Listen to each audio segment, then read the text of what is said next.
How long a trip is it? It takes less than a second. When will I return? Those who go there don't want to return. What will I do there? You'll sit on Asmodeus's lap and plait tresses in his beard. You'll eat almonds and drink porter. Evenings you'll dance for him. Bells will be attached to your ankles, and devils will whirl with you. And after that, if my master is pleased with you, you will be his. If not, one of his minions will take care of you. And in the morning? There are no mornings there. Will you stay with me? Because of you, I might be given a small bone to lick. Poor little devil. I feel sorry for you, but I can't go. I have a husband and a father. I have gold and silver and dresses and furs. My heels are the highest in Krashnik. Well then, goodbye. Don't hurry off like that. What do I have to do? Now you are being reasonable. Make some dough with the whitest of flour. Add honey, menstrual blood, and an egg with a blood spot, a measure of pork fat, a thimbleful of suet, a goblet of libatory wine. Light a fire on the Sabbath, and bake the mixture on the coals. Now call your husband to your bed, and make him eat the cake you have baked. Awaken him with lies, and put him to sleep with profanity. Then, when he begins to snore, cut off one half of his beard and one earlock. Steal his gold, burn his promissory notes, and tear up the marriage contract. After that, throw your jewels under the pig butcher's window. This will be my engagement gift. Before leaving your house, throw the prayer book into the rubbish and spit on the mezuzah at the precise spot where the word Shaddai is written. Then come straight to me. I'll bear you on my wings from Krashnik to the desert. We'll fly over fields filled with toadstools, over woods inhabited by werewolves, over the ruins of Sodom where serpents are scholars, hyenas are singers, crows are preachers, and thieves are entrusted with the money for charity. Their ugliness is beauty, and crooked is straight. Tortures are amusement, and mockery the height of exaltation. But hurry, for our eternity is brief. I'm afraid, little devil, I'm afraid. Everyone who goes with us is. She wished to ask questions, to catch me in contradictions, but I made off. She pressed her lips against the mirror and met the end of my tale. Chapter 3. Her father wept, her husband tore his hair, her servants searched for her in the woodshed and in the cellar, her mother-in-law poked with a shovel in the chimney, carters and butchers hunted for her in the woods. At night torches were lit, and the voices of the searchers echoed and re-echoed, "Cyril, where are you? Cyril! Cyril!" It was suspected that she had run off to a convent, but the priest swore on the crucifix that this was not so. A wonder-worker was sent for, and then a sorceress, an old Gentile woman who made wax effigies, and finally a man who located the dead or missing by means of a black mirror. A farmer lent them his bloodhounds. But when I get my prey, it is reprieved by no one. I spread my wings, and we were off. Cyril spoke to me, but I did not answer. When we came to Sodom, I hovered a moment over Lot's wife. 3 oxen were busy licking her nose. Lot lay in a cave with his daughters, drunk as always. In the veil of shadow which is known as the world, everything is subject to change. But for us, time stands still. Adam remains naked, Eve lustful, still in the act of being seduced by the serpent. Cain kills Abel, the flea lies with the elephant, the flood falls from heaven, the Jews knead clay in Egypt, Job scratches at his sore-covered body. He will keep scratching until the end of time, but he will find no comfort. She wished to speak to me, but with a flutter of wings I disappeared. I had done my errand. I lay like a bat, blinking sightless eyes on a steep cliff.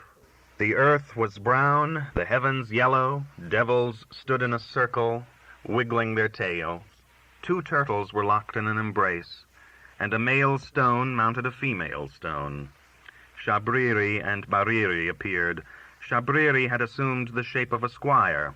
He wore a pointed cap, a curved sword. He had the legs of a goose and a goat's beard. On his snout were glasses, and he spoke in a German dialect. Bariri was ape, parrot, rat, bat, all at once.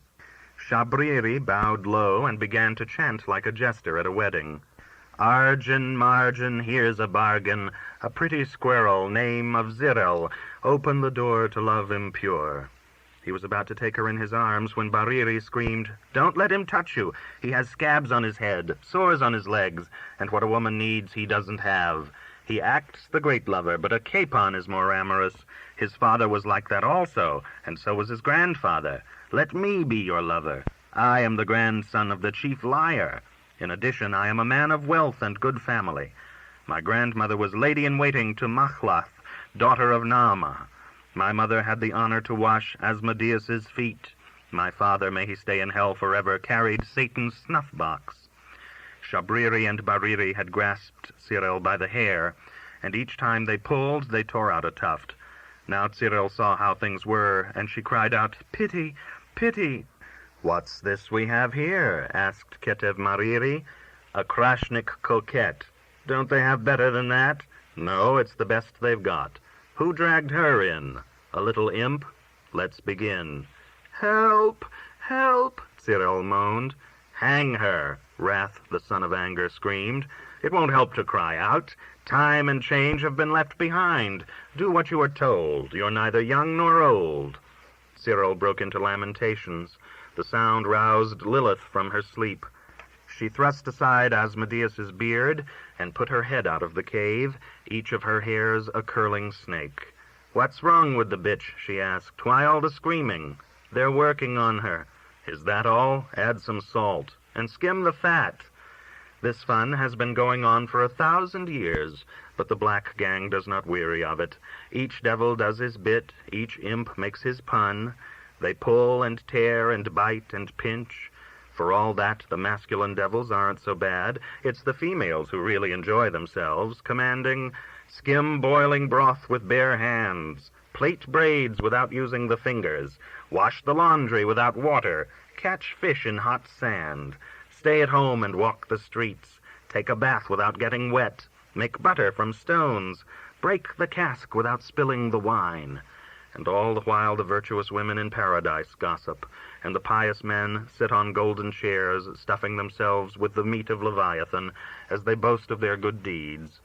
Is there a God? Is he all-merciful? Will Cyril ever find salvation? Or is creation a snake primeval, crawling with evil? How can I tell? I'm still only a minor devil. Imps seldom get promoted. Meanwhile, generations come and go. Cyril follows Cyril in a myriad of reflections, a myriad of mirrors. Translated by Norbert Gutermann. The Unseen, Chapter 1, Nathan and Temerl. They say that I, the evil spirit, after descending to earth in order to induce people to sin, will then ascend to heaven to accuse them. As a matter of fact, I am also the one to give the sinner the first push, but I do this so cleverly that the sin appears to be an act of virtue. Thus, other infidels, unable to learn from the example, continue to sink into the abyss. But let me tell you a story. There once lived a man in the town of Frampol who was known for his wealth and lavish ways. Named Nathan Yosefover, for he was born in Little Yosefov, he had married a Frampol girl and settled there. Reb Nathan, at the time of this story, was 60, perhaps a bit more. Short and broad-boned, he had, like most rich people, a large paunch. Cheeks red as wine showed between the clumps of short black beard. Over small twinkling eyes, his eyebrows were thick and shaggy. All his life he had eaten, drunk, and made merry. For breakfast, his wife served him cold chicken and raisin bread, which, like a great landowner, he washed down with a glass of mead. He had a preference for dainties such as roast squab, necks stuffed with chopped milt, pancakes with liver, egg noodles with broth, etc. The townspeople whispered that his wife, Roise Temerl, prepared a noodle pudding for him every day, and if he so desired, made a Sabbath dinner in the middle of the week. Actually, she too liked to indulge. Having plenty of money and no children, husband and wife apparently believed that good cheer was in order. Both of them, therefore, became fat and lazy. After their lunch, they would close the bedroom shutters and snore in their feather beds as though it were midnight. During the winter nights, long as Jewish exile, they would get out of bed to treat themselves to gizzard, chicken livers, and jam, washed down with beet soup or apple juice. Then back to their canopied beds they went to resume their dreams of the next day's porridge. Reb Nathan gave little time to his grain business, which ran itself. A large granary with 2 oaken doors stood behind the house he had inherited from his father-in-law. In the yard there were also a number of barns, sheds, and other buildings. Many of the old peasants in the surrounding villages would sell their grain and flax to Nathan alone, for even though others might offer them more, they trusted Nathan's honesty. He never sent anyone away empty-handed, and sometimes even advanced money for the following year's crop. The simple peasants, in gratitude, brought him wood from the forest, while their wives picked mushrooms and berries for him. An elderly servant, widowed in her youth, looked after the house, and even assisted in the business. For the entire week, with the exception of market day, Nathan did not have to lift a finger. He enjoyed wearing fine clothes and telling yarns. In the summer he would nap on a bed among the trees of his orchard, or read either the Bible in Yiddish or simply a storybook. He liked on the Sabbath to listen to the preaching of a Maggid, and occasionally to invite a poor man to his house. He had many amusements. For example, he loved to have his wife, Roise Temerl, tickle his feet, and she did this whenever he wished. It was rumored that he and his wife would bathe together in his own bathhouse, which stood in his yard, in a silk dressing gown embroidered with flowers and leaves, and wearing pom-pommed slippers.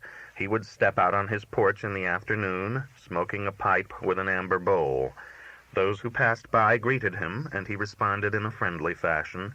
Sometimes he would stop a passing girl, ask her this and that, and then send her off with a joke. After the reading of the Periok on Saturday, he would sit with the women on the bench, eating nuts or pumpkin seeds, listening to gossip and telling of his own encounters with landowners, priests, and rabbis. He had traveled widely in his youth, visiting Krakow, Brody, and Danzig. Roise Temerl was almost the image of her husband. As the saying goes, when a husband and wife sleep on one pillow, finally they have the same head. Small and plump, she had cheeks still full and red, despite her age, and a tiny, talkative mouth. The smattering of Hebrew, with which she just found her way through the prayer books, gave her the right to a leading role in the women's section of the prayer house. She often led a bride to the synagogue, was sponsor at a circumcision, and occasionally collected money for a poor girl's trousseau. Although a wealthy woman, she could apply cups to the sick, and would adroitly cut out the pip of a chicken. Her skills included embroidery and knitting. She possessed numerous jewels, dresses, coats, and furs, all of which she kept in oaken chests as protection against moths and thieves. Because of her gracious manner, she was welcomed at the butcher's, at the ritual bath, and wherever else she went. Her only regret was that she had no children. To make up for this, she gave charitable contributions and engaged a pious scholar to pray in her memory after her death. She took pleasure in a nest egg she had managed to save over the years, kept it hidden somewhere in a bag, and now and then enjoyed counting the gold pieces. However, since Nathan gave her everything she needed, she had no idea of how to spend the money. Although he knew of her hoard, he pretended ignorance, realizing that stolen water is sweet to drink, and did not begrudge her this harmless diversion. Chapter 2. Shifra Tzirel, the servant. One day their old servant became ill and soon died. Nathan and his wife were deeply grieved, not only because they had grown so accustomed to her that she was almost a blood relative, but she had also been honest, industrious, and loyal, and it would not be easy to replace her. Nathan and Roise Temerl wept over her grave, and Nathan said the first Kaddish. He promised that after the 30-day mourning period he would drive to Yanof to order the tombstone she deserved. Nathan actually did not come out a loser through her death. Having rarely spent any of her earnings, and being without a family, she had left everything to her employers.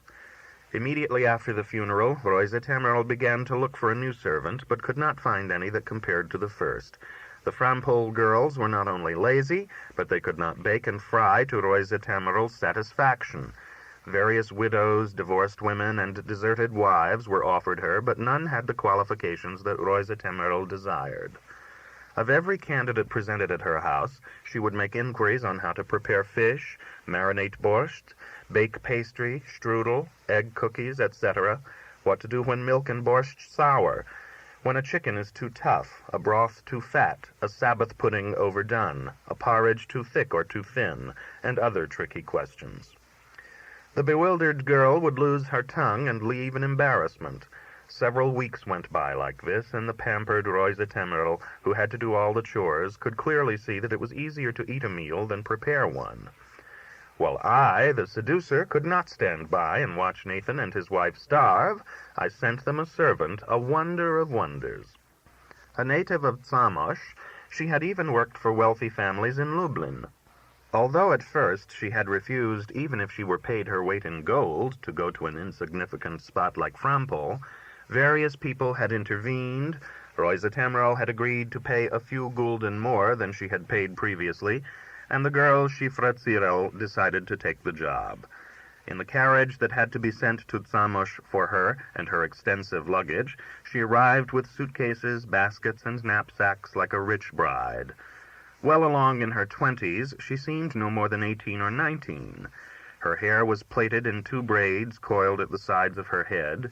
She wore a checkered shawl with tassels, a cretonne dress, and narrow-heeled shoes. Her chin had a wolf-like sharpness. Her lips were thin, her eyes shrewd and impudent. She wore rings in her ears, and around her throat a coral necklace. Immediately she found fault with the Frampol mud, the clay taste of the well water, and the lumpy homemade bread. Served overcooked soup by Rosa Temerl on the first day, she took a drop of it with her spoon, made a face, and complained, "It's sour and rancid." She demanded a Jewish or Gentile girl as an assistant, and Rosa Temerl, after a strenuous search, found a Gentile one, the sturdy daughter of the bath attendant. Shifra began to give orders. She told the girl to scrub the floors, clean the stove, sweep the cobwebs in corners, and advised Rosa Temerl to get rid of the superfluous pieces of furniture, various rickety chairs, stools, tables, and chests. The windows were cleaned, the dusty curtains removed, and the rooms became lighter and more spacious. Rosa Temerl and Nathan were amazed by her first meal. Even the emperor could ask for no better cook. An appetizer of calf's liver and lungs, partly fried and partly boiled, was served before the broth, and its aroma titillated their nostrils. The soup was seasoned with herbs unobtainable at Frampol, such as paprika and capers, which the new servant had apparently brought from Zamość. Dessert was a mixture of applesauce, raisins, and apricots, flavored with cinnamon, saffron, and cloves, whose fragrance filled the house. Then, as in the wealthy homes of Lublin, she served black coffee with chicory. After lunch, Nathan and his wife wanted to nap as usual, but Shifra warned them that it was unhealthful to sleep immediately after eating, because the vapors mount from the stomach to the brain. She advised her employers to walk back and forth in the garden a few times. Nathan was brimful of good food, and the coffee had gone to his head. He reeled and kept repeating, "Well, my dear wife, isn't she a treasure of a servant?" "I hope no one will take her away," Rosa Temerl said. Knowing how envious people were, she feared the evil eye, or those who might offer the girl better terms. There is no sense going into detail about the excellent dishes Shifra prepared, the babkas and macaroons she baked, the appetizers she introduced. The neighbors found Nathan's rooms and his yard unrecognizable. Shifra had whitewashed the walls, cleaned the sheds and closets, and hired a laborer to weed the garden and repair the fence and railing of the porch. Like the mistress of the house, rather than its servant, she supervised everything. When Shifra in a woolen dress and pointed shoes went for a stroll on Saturdays, after the pre-cooked Kohen dinner, she was stared at not only by common laborers and poor girls, but by young men and women of good families as well. Daintily holding up her skirt, she walked, her head high. Her assistant, the bathhouse attendant's daughter, followed, carrying a bag of fruit and cookies, for Jews could not carry parcels on the Sabbath. From the benches in front of their houses, women observed her and shook their heads. "She's as proud as a landowner's wife," they would comment, predicting that her stay in Frampol would be brief. Chapter 3. One Tuesday, when Roisa Tamarol was in Yonov visiting her sister, who was ill, Nathan ordered the Gentile girl to prepare a steam bath for him. His limbs and bones had been aching since morning, and he knew that the only remedy for this was to perspire abundantly. After putting a great deal of wood in the stove around the bricks, the girl lighted the fire, filled the vat with water, and returned to the kitchen. When the fire had burnt itself out, Nathan undressed and then poured a bucket of water on the red-hot bricks. The bathhouse filled with steam. Nathan, climbing the stairs to the high shelf where the steam was hot and dense, whipped himself with a twig broom that he had prepared previously. Usually, Roisa Tamarol helped him with this. When he perspired, she poured the buckets of water, and when she perspired, he poured. After they had flogged each other with twig brooms, Roisa Tamarol would bathe him in a wooden tub and comb him. But this time, Roisa Tamarol had to go to Yonov to her sick sister, and Nathan did not think it wise to wait for her return, since his sister-in-law was very old and might die, and then Roisa Tamarol would have to stay there 7 days. Never before had he taken his bath alone. The steam, as usual, soon settled. Nathan wanted to go down and pour more water on the bricks, but his legs felt heavy, and he was lazy.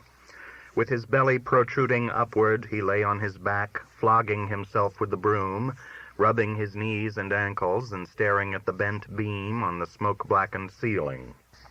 This was the month of Elul, and Nathan was assailed by melancholy.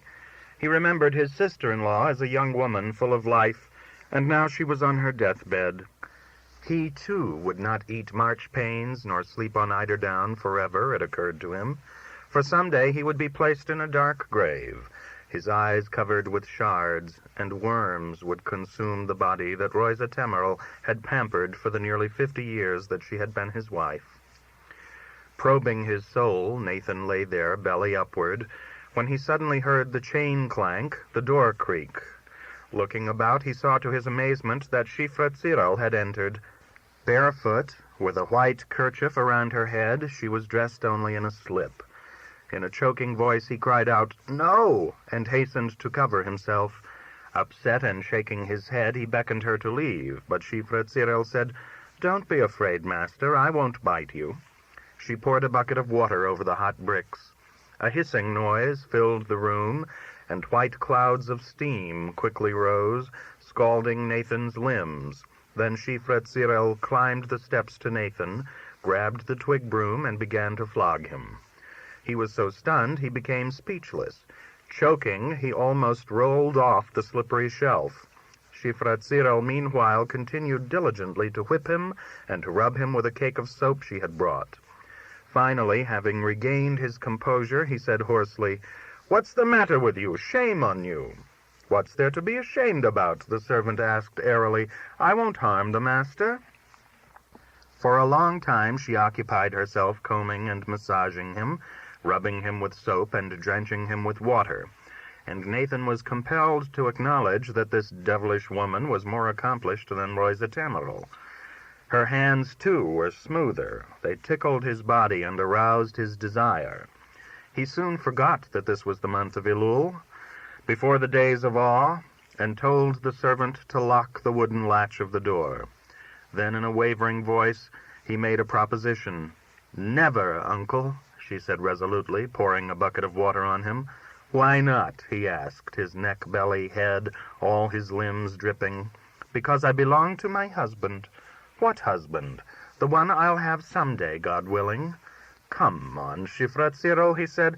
"I'll give you something, a coral necklace or a brooch." "You're wasting your breath," she said. "A kiss, at least," he begged. "A kiss will cost 25 coins, Shifra Tzirel said. "Groshi or 3-pence pieces?" Nathan asked, efficiently, and Shifra Tzirel answered, "Gulden." Nathan reflected. 25 gulden was no trifle. But the old Nick, reminded him that one does not live forever, and that there was no harm in leaving a few gulden less behind. Therefore he agreed. Bending over him, placing her arms about his neck, Shifra Tzirel kissed him on the mouth. Half kiss and half bite, it cut his breath. Lust arose in him. He could not climb down, for his arms and legs were trembling, and Shifra had to help him down and even put on his dressing gown. "So that's the kind you are," he murmured. "Don't insult me, Reb Nathan," she admonished. "I'm pure." Pure as a pig's knuckle, Nathan thought. He opened the door for her. After a moment, glancing anxiously about to make sure he was not seen, he left also. "Imagine such a thing happening," he murmured. "What impudence! A real whore!" He resolved never again to have anything to do with her. Chapter 4. Troubled Nights. Nathan lay at night on his eiderdown mattress, wrapped in a silken blanket, his head propped up by 3 pillows. But he was robbed of sleep by my wife Lilith and her companions. He had drowsed off, but was awake. He began to dream something, but the vision frightened him, and he rose with a start. Someone invisible whispered something into his ear. He fancied for a moment that he was thirsty. Then his head felt feverish.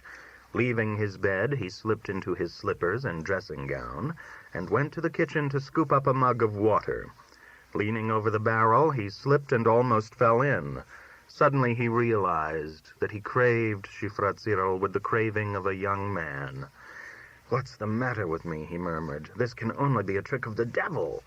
He started to walk to his own room, but found himself going to the little room where the servant slept. Halting at the doorway, he listened. A rustling came from behind the stove, and in the dry wood something creaked. The pale glow of a lantern flashed outside. There was a sigh. Nathan recalled that this was Elul, that God-fearing Jews rise at dawn for the Selichot prayers. Just as he was about to turn back, the servant opened the door and asked in an alert tone, "Who's there?" "I am," Nathan whispered. "What does the master wish?" "Don't you know?" She groaned and was silent, as though wondering what to do. Then she said, "Go back to bed, master. It's no use talking." "But I can't sleep," Nathan complained in a tone he sometimes used with Roisa Temerel. "Don't send me away." "Leave, master," Shifra said in an angry voice, "or I'll scream." "Hush, I won't force you. God forbid. I'm fond of you. I love you." "If the master loves me, then let him marry me." "How can I? I have a wife," Nathan said, surprised. "Well, what of it? What do you think divorce is for?" she said, and sat up. She's not a woman, Nathan thought, but a demon. Frightened by her and her talk, he remained in the doorway, heavy, bewildered, leaning against the jamb. The good spirit, who is at the height of his power during the month of Elul, reminded him of the measure of righteousness, which he had read in Yiddish, stories of pious men tempted by landowners' wives, she-demons, whores, but who had refused to succumb to the temptation. "I'll send her away at once tomorrow, even if I must pay her wages for a year," Nathan decided. But he said, "What's wrong with you? I've lived with my wife for almost 50 years. Why should I divorce her now?" 50 years is sufficient," the brazen servant answered. Her insolence, rather than repelling him, attracted him the more. Walking to her bed, he sat on the edge. A vile warmth arose from her. Seized by a powerful desire, he said, "How can I divorce her? She won't consent." "You can get one without her consent," said the servant, apparently well informed. Blandishments and promises would not change her mind. To all Nathan's arguments, she turned a deaf ear. Day was already breaking when he returned to his bed. His bedroom walls were gray as canvas. Like a coal glowing on a heap of ashes, the sun arose in the east, casting a light scarlet as the fire of hell. A crow, alighting on the window-sill, began to caw with its curved black beak, as though trying to announce a piece of bad news. A shudder went through Nathan's bones. He felt that he was his own master no longer, that the evil spirit, having seized the reins, drove him along an iniquitous path, perilous and full of obstacles. From then on, Nathan did not have a moment's respite. While his wife, Roisa Temerel, observed the mourning period for her sister in Yanov, he was roused each night and driven to Shifra, who each time rejected him. Begging and imploring, he promised valuable gifts, offered a rich dowry and inclusion in his will, but nothing availed him. He vowed not to return to her, but his vow was broken each time. He spoke foolishly in a manner unbecoming to a respectable man, and disgraced himself. When he woke her, she not only chased him away, but scolded him. In passing from his room to hers in the darkness, he would stumble against doors, cupboards, stoves, and was covered with bruises. He ran into a slop basin and spilled it. He shattered glassware. He tried to recite a chapter of the Psalms that he knew by heart, and implored God to rescue him from the net I had spread, but the holy words were distorted on his lips, and his mind was confused with impure thoughts. In his bedroom there was a constant buzz and hum from the glowworms, flies, moths, and mosquitoes, with which I, the evil one, had filled it. With eyes open and ears intent, Nathan lay wide awake, listening to each rustle.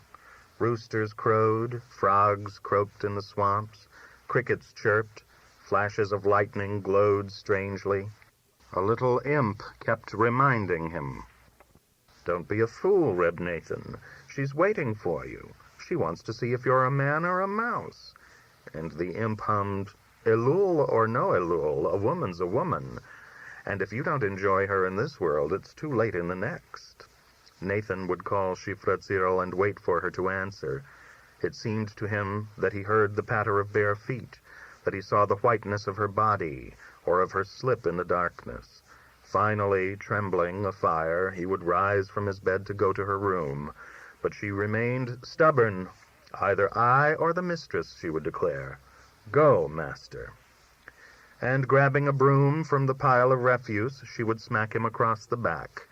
Then Reb Nathan Yosefover, the richest man in Frampol, respected by young and old, would return defeated and whipped to his canopied bed, to toss feverishly until sunrise. Chapter 5.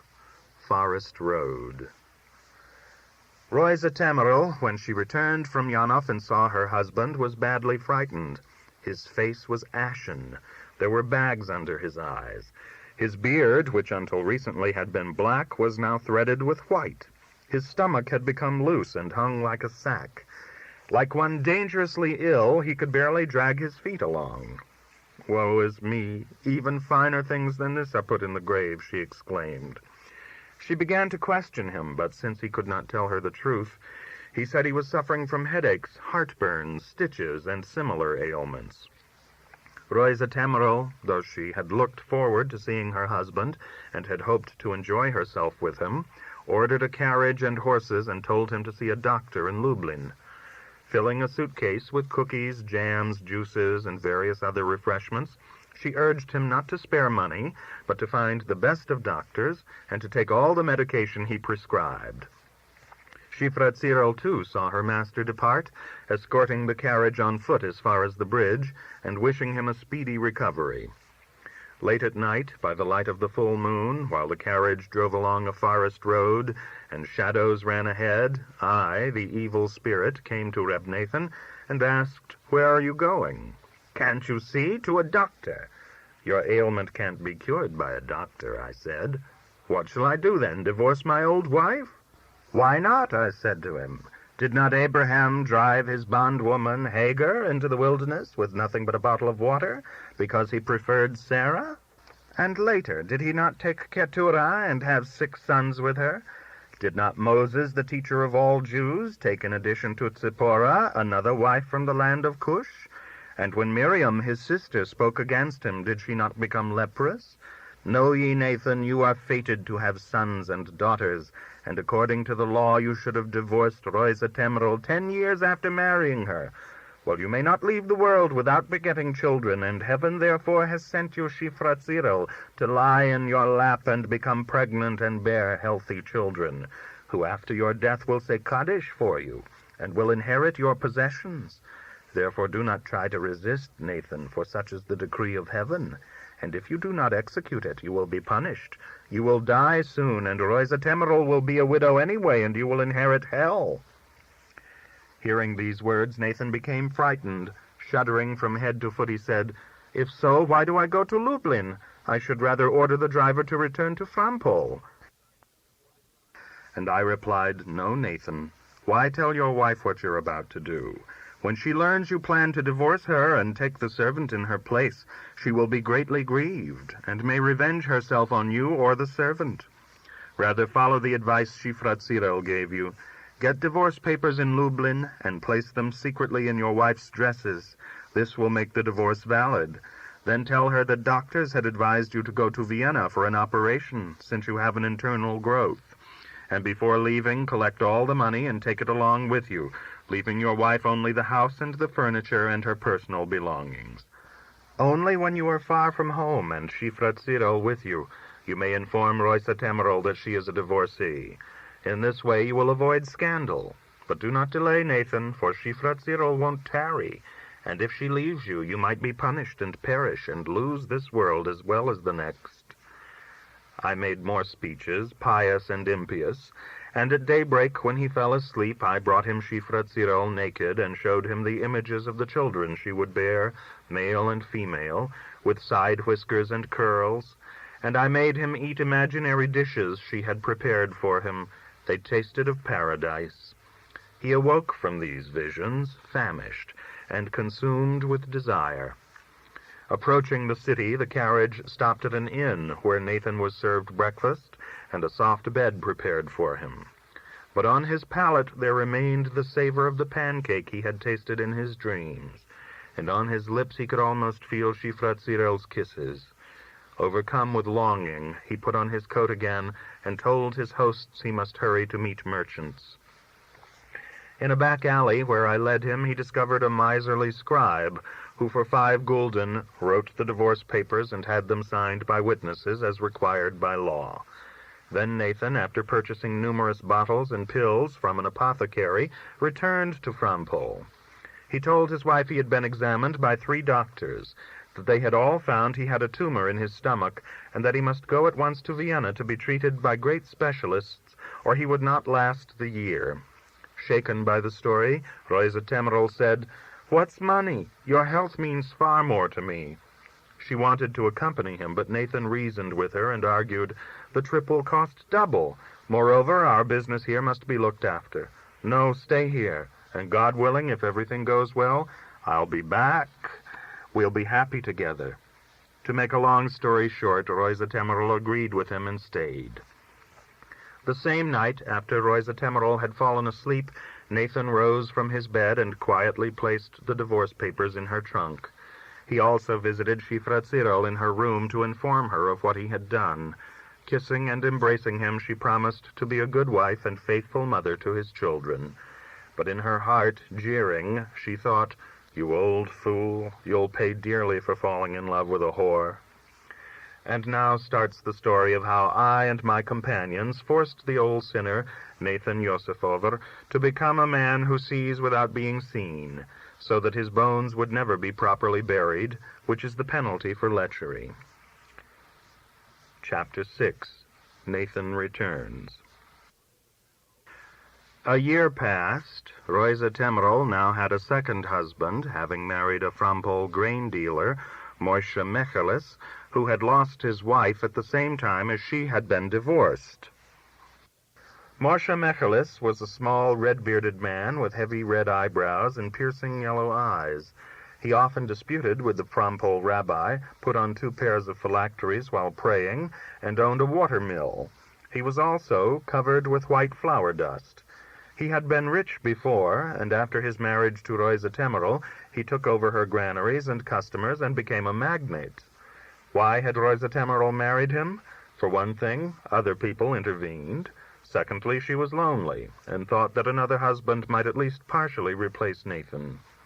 Third, I, the seducer, had my own reasons for wanting her married. Well, after marrying, she realized she had made a mistake. Moshe Mechelis had odd ways. He was thin, and she tried to fatten him, but he would not touch her dumplings, pancakes, and chickens. He preferred bread with garlic, potatoes in their skins, onions and radishes, and once a day a piece of lean boiled beef. His stained caftan was never buttoned. He wore a string to hold up his trousers, refused to go to the bath Roisa Temerol would heat for him, and had to be forced to change a shirt or a pair of underpants. Moreover, he was rarely at home. He either traveled for business or attended community meetings. He went to sleep late and groaned and snored in his bed. When the sun rose, so did Moshe Mechelis, humming like a bee. Although close to 60, Rosa Temerol still did not disdain what others like, but Moshe Mechelis came to her rarely, and then it was only a question of duty. The woman finally conceded that she had blundered, but what could be done? She swallowed her pride and suffered silently. One afternoon, around Elul time, when Rosa Temerol went to the yard to pour out the slops, she saw a strange figure. She cried out. The basin fell from her hands. The slops spilled at her feet. 10 paces away stood Nathan, her former husband. He was dressed like a beggar, his caftan torn, a piece of rope around his loins, his shoes in shreds, and on his head only the lining of a cap. His once pink face was now yellow, and the clumps of his beard were gray. Pouches hung from his eyes. From his disheveled eyebrows he stared at Rosa Temerol. For a moment it occurred to her that he must have died, and that this was his ghost before her. She almost called out, "Pure soul, return to your place of rest." But since this was happening in broad daylight, she soon recovered from her shock, and asked in a trembling voice, "Do my eyes deceive me?" "No," said Nathan, "it is I." For a long time, husband and wife stood silently gazing at each other. Rosa Temerol was so stunned that she could not speak. Her legs began to shake, and she had to hold on to a tree to keep from falling. "Woe is me, what has become of you?" she cried. "Is your husband at home?" Nathan asked. "My husband?" She was bewildered. "No." About to ask him in, Rosa Temerol remembered that according to law, she was not permitted to stay under the same roof with him. Also, she feared that the servant might recognize him. Bending, she picked up the slop basin. "What happened?" she asked. Haltingly, Nathan told her how he had met Shifra Tzirel in Lublin, married her, and been persuaded by her to go to her relatives in Hungary. At an inn near the border, she deserted him, stealing everything, even his clothes. Since then, he had wandered all over the country, slept in poorhouses, and like a beggar made the rounds of private homes. At first he had thought he would obtain a writ signed by 100 rabbis, enabling him to remarry, and he had set out for Frampol. Then he had learned that Rosa Temerol had married again, and he had come to beg her forgiveness. Unable to believe her eyes, Rosa Temerol kept staring at him. Leaning on his crooked stick as a beggar might, he never lifted his eyes. From his ears and nostrils, thatches of hair protruded. Through his torn coat, she saw the sackcloth, and through a slit in it his flesh.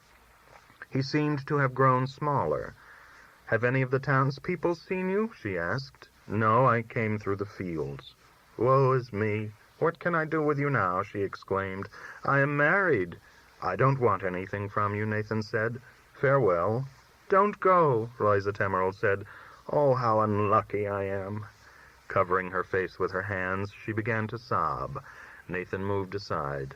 "Don't mourn for me," he said. "I haven't died yet." "I wish you had," she replied. "I'd be happier." Well, I, the destroyer, had not yet tried all my insidious tricks. The scale of sins and punishment was not yet balanced. Therefore, in a vigorous move, I spoke to the woman in the language of compassion, for it is known that compassion, like any other sentiment, can serve evil as well as good purposes. "Rosa Temerol," I said, "he is your husband. You lived with him for 50 years, and you cannot repudiate him, now that he has fallen." And when she asked, "What shall I do? After all, I cannot stand here and expose myself to derision," I made a suggestion. She trembled, raised her eyes, and beckoned Nathan to follow her. Submissively, he walked behind her, like any poor visitor who does everything that the lady of the house tells him to do.